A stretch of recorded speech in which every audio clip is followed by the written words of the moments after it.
Los motores más comunes que se utilizan en vehículo eléctrico son los siguientes cuatro. En primer lugar, el motor de inducción AC. En segundo lugar, el motor síncrono de imanes permanentes, ¿cierto? AC. Luego, el motor síncrono de reluctancia conmutada AC. Y finalmente, el motor de imanes permanentes sin escobilla DC. Aquí podemos ver una tabla donde se grafican las diferentes características que tienen estos cuatro motores, ¿cierto? Y diferentes tecnologías. Por ejemplo, aquí tenemos motor de inducción, síncrono de imanes permanentes, allá hay imanes permanentes sin escobilla, ¿cierto? Tenemos que entender que alguna ventaja que tenga el motor, alguna desventaja va a tener, ¿ya? Por ejemplo, veamos la ventaja del motor de imanes permanentes sin escobilla. Tiene una alta eficiencia, sin embargo, el coste es bastante alto también, ¿ya? Por lo tanto, uno transa un alto costo por una alta eficiencia. Ahí tienes que ver qué es lo más relevante para tu vehículo eléctrico. Si necesitamos maximizar eficiencia o necesitamos minimizar costo. A lo mejor vamos a llegar a un equilibrio entre ambas variables. Por ejemplo, acá tenemos una ventaja del motor síncrono de imanes permanentes en su respecto a un control de velocidad, ¿ya? Sin embargo, también tenemos un alto costo, ¿ya? Es decir, hay aplicaciones donde es muy relevante controlar la velocidad del motor, como hay otras que necesitamos que el motor simplemente funcione o no funcione, una función muy binaria. Por ejemplo, acá tenemos en el motor de inducción una ventaja que es el bajo costo, ¿ya? Este, por ejemplo, es un tipo de motor de inducción y este es un tipo de motor de los que más abundan, ¿cierto?, en el mercado, ¿ya? Y este tipo de motor, como son bien masivos, son motores que cuentan con una producción en masas que hacen que el costo obviamente se vea por economías de escala disminuido, ¿ya? Sin embargo, como desventaja tenemos una baja densidad de potencia, podemos trabajar hasta una cantidad de HP muy limitado, ¿ya? Por eso tenemos que ver en la elección del motor que se aplica mejor para el vehículo eléctrico, cuál es el que más conviene.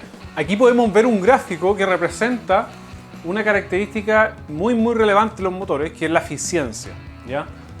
Aquí vamos a analizar, ¿cierto?, dos motores síncronos de imanes permanentes, pero que tienen diferentes características respecto a sus revoluciones por minuto.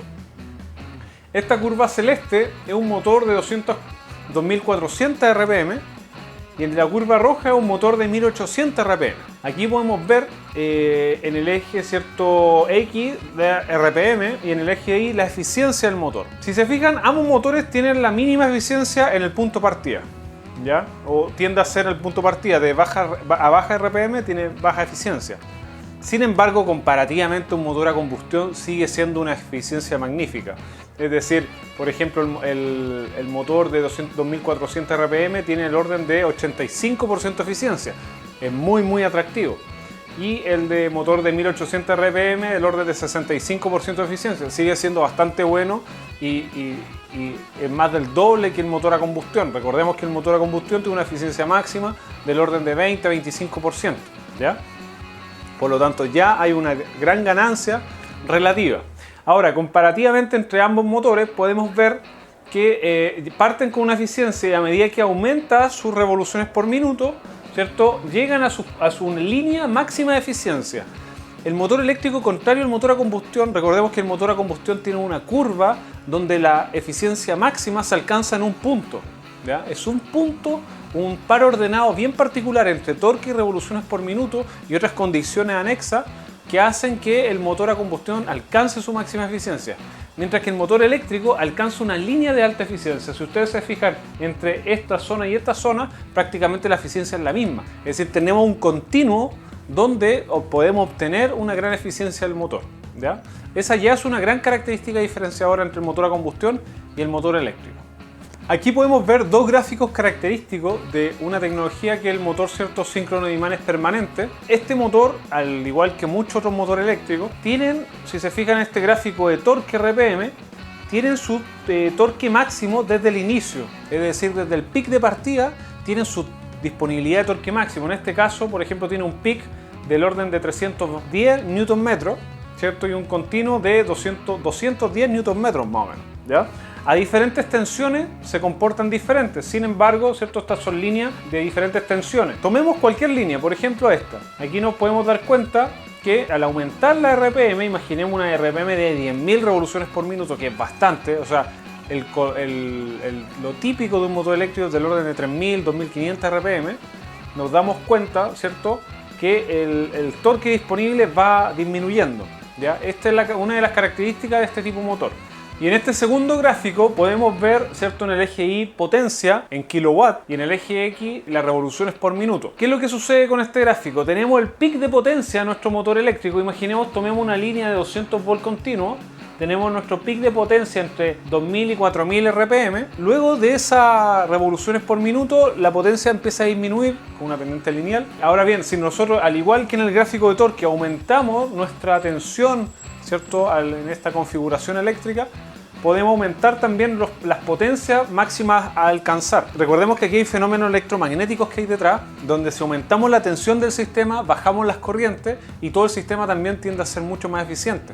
Es por ello que ocurren este tipo de fenómenos de cómo impacta el aumento de voltaje con el aumento de potencias máximas que eventualmente se pueden alcanzar por el sistema.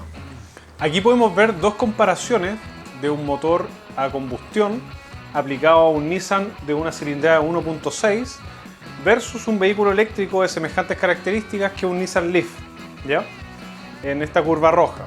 Como primer gráfico, este es un gráfico de par motor, es decir, en el eje Y tenemos el torque del motor, ¿ya?, del vehículo, y en el eje, ¿cierto?, X tenemos las revoluciones por minuto.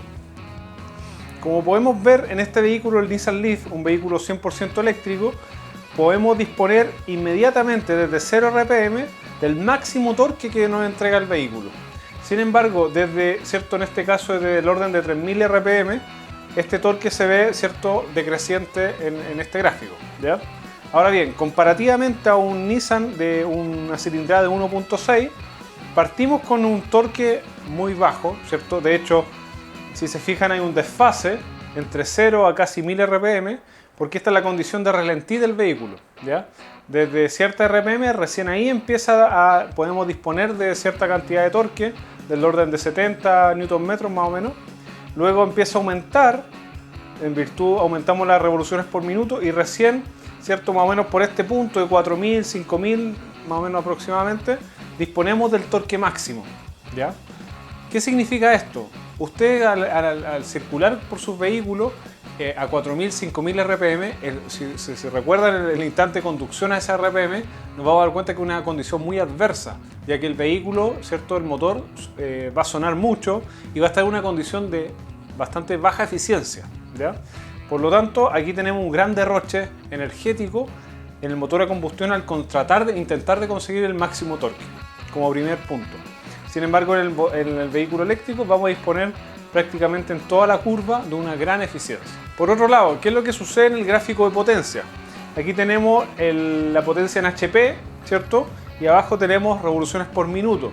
El vehículo Nissan Leaf, que es un vehículo 100% eléctrico, tenemos un aumento de la potencia, ¿cierto?, hasta llegar a cierto punto y se mantiene constante esta potencia. Este aumento lineal básicamente recordemos que al inicio tenemos torque constante y acá aumentamos linealmente las revoluciones por minuto. Entonces este aumento de potencia solo depende a un aumento de las revoluciones por minuto, pero con un torque constante, ¿ya? Por eso es un gráfico que tiende a ser lineal. Por otro lado, tenemos una zona de curva donde prácticamente se estabiliza, ¿ya? Como vamos a tener un punto donde va a bajar el torque y aquí empieza a aumentar las revoluciones por minuto, por lo tanto tiende a ser una constante, ¿ya?, la potencia. Recordemos que potencia es la velocidad angular que tiene relación con las revoluciones por minuto por el torque del sistema, ¿ya?, el múltiplo de ambos. Por otro lado, el vehículo Nissan de cilindrada 1.6 litros alcanza su potencia máxima en un solo punto y, si nos damos cuenta, a una alta revoluciones por minuto, en este caso del orden de 5000 RPM. 5000, como lo dijimos anteriormente, es una revolución por minuto que hace que el motor se vea muy exigido y esté en un punto de baja eficiencia.